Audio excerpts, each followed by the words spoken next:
常散步到底好不好？医生，65岁以后散步时要注意好这几点。韩大爷今年68岁，他养成了每天早晚散步的习惯。小区里的人都说韩大爷精神头好，身体硬朗，全靠他这万步走的好习惯。韩大爷也觉得只要天天走，身体就会更健康。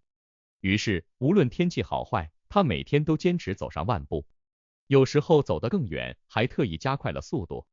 可是最近一段时间，他感觉膝盖有些不对劲，站起来时总是咔咔响，走路久了就隐隐作痛，可渐渐的疼痛越来越明显，有几次甚至因为站起来时的刺痛感，让他不得不扶着墙慢慢移动。后来韩大爷在儿女的劝说下去了医院，医生告诉他，他的膝盖已经出现了积液和磨损的情况，原因正是因为他每天过度散步。韩大爷很纳闷，不是说散步有益健康吗？为什么自己坚持了这么久，反而把膝盖走坏了呢？散步的好处。散步这个运动，很多人都觉得是老年人的专属，但其实它的好处绝不仅仅停留在心血管健康这一块。想象一下，每天花上半个小时左右，在小区或者公园里走走，呼吸一下新鲜空气。这种简单的活动其实对身体的各个方面都有帮助。首先，散步能让胃肠道得到很好的锻炼，走动的时候，肠胃会跟着一起蠕动，促进食物的消化。再说到血糖的控制，散步在这方面也是大有作为。研究表明，糖尿病患者在餐后适当散步，可以有效降低餐后血糖水平。对一些血糖不稳定的人来说，饭后出门散步几分钟，让血糖慢慢降下来，比吃药或者干坐着更实在。关于调节血压，散步也有一手。很多上了年纪的人都有高血压的困扰，医生们也经常建议他们多散步。其实这背后的道理很简单，走路是一种有氧运动，可以促进血液循环，血压自然就会跟着降下来。除了这些，散步对脑子也有好处。美国的一项研究显示，每天积累1000步以上，就能显著降低患上痴呆的风险。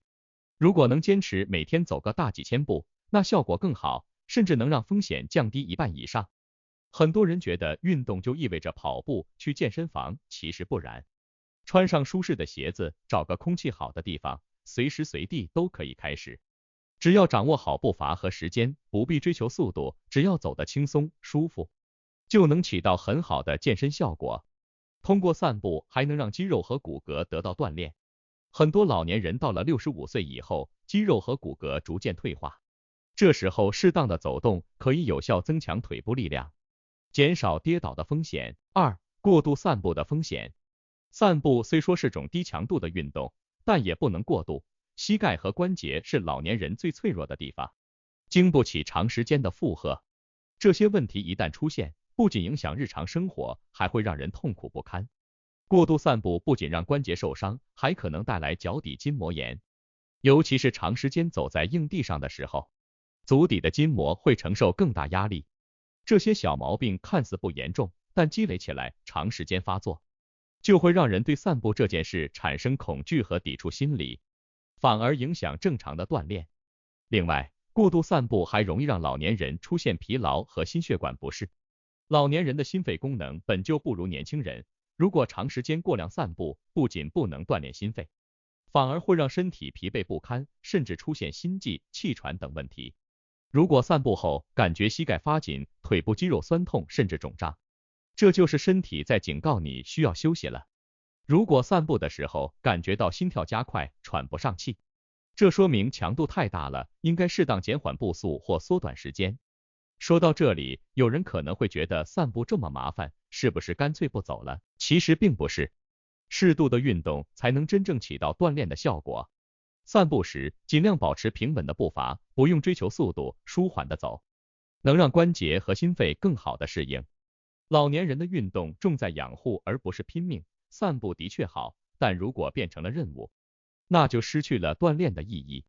懂得适可而止，才能真正从散步中得到健康，而不是因为一时过度，让原本简单的锻炼变成身体的负担。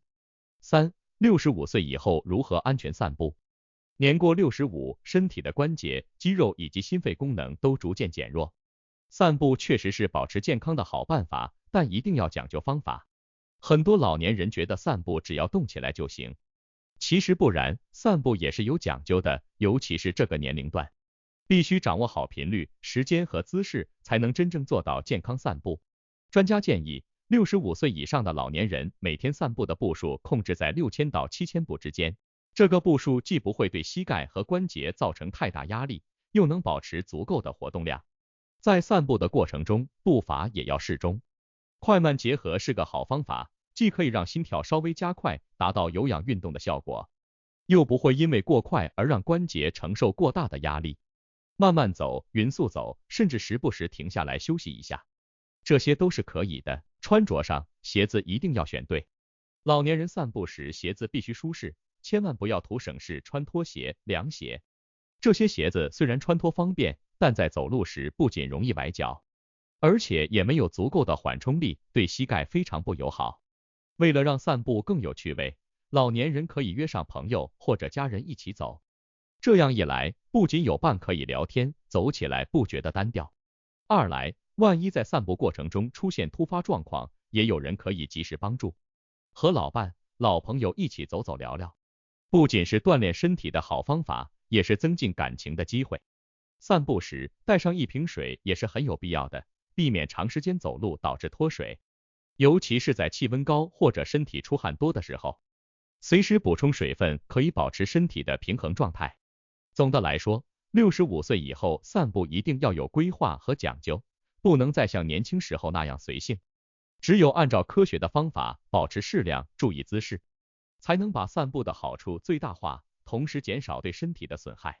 这样一来，不仅让散步变得更加轻松愉快，也真正做到了养生。4. 何时何地走更有效？